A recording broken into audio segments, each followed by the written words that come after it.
తోచే ఏకైక పేరు భోజరాజు. ఇక్కడే మనకొక చారిత్రక వింత కనిపిస్తుంది. ఒక రాజు అంటే యుద్ధాలు చేయాలి, కోటలు నిర్మించాలి, పరిపాలన చూసుకోవాలి కదా.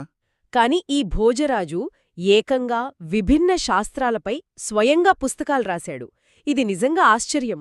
ఇక్కడే అసలైన ఆసక్తికరమైన విషయం దాగి ఉంది. భోజరాజు జ్ఞానానికి, అధికారానికి మధ్య సమతుల్యత సాధించిన అరుదైన పాలకుడు. ఆయన కేవలం ఏదో కవిత్వం రాసి ఊరుకోలేదు. అవును, వాస్తుశిల్పకళ అంటే ఆర్కిటెక్చర్ ప్లానింగ్పై సమరాంగణ సూత్రధార అని గ్రంథాన్ని రాశాడు.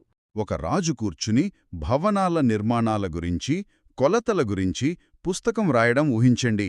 అలాగే వైద్యశాస్త్రంపై ఆయుర్వేద సర్వస్వం, సంస్కృత వ్యాకరణంపై సరస్వతీ కంఠాభరణం అనే అత్యద్భుతమైన గ్రంథాలను రచించాడు.